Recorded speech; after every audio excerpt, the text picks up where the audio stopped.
One more quick thing I'd like to bring to your attention before we move on to the United States properly. Over the previous 2 parts, I posted 3 photographs that all had something in common. I didn't draw your attention to it, but you may have noticed it, even if subconsciously. Possibly having noticed it, you thought it was just a coincidence and didn't pay it any further attention. Take a look at these 3 photographs again. They were the ones of Karl Marx, George Washington, and Marquis de Lafayette. If you missed it, here they are again side by side. Look at what they're all doing with their right hand.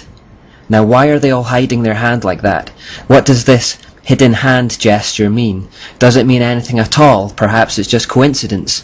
Well, let's take a look at some more portraits of famous personalities from history.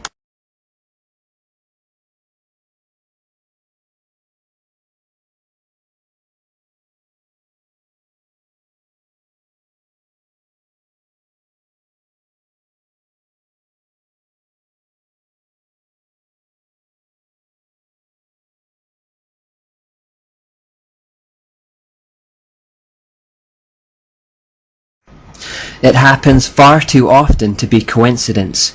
This hiding of the hand gesture is actually from the 13th degree of Freemasonry, which is also known as the Royal Arch degree. It is symbolized with the triple Tau. Now, this gesture is the sign of the master of the second veil. I won't go into the details of it, but basically what this gesture is doing is signaling to other initiates that they're part of the secret brotherhood and that their actions are inspired by Masonic beliefs. What they're saying is, it doesn't matter what I appear to be on the surface.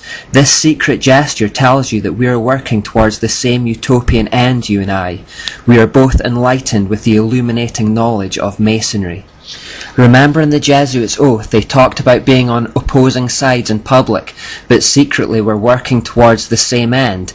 That's why we have both communists and capitalists making the same gesture here. Think also of the Hegelian principle, where 2 seemingly opposing ideologies are rubbed up against one another to create a synthesis.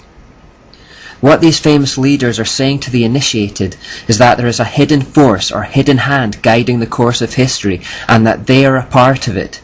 It's that hidden hand that we've been following throughout the whole of this series, so it should come as no surprise to us by now that Satan is still at work in the world.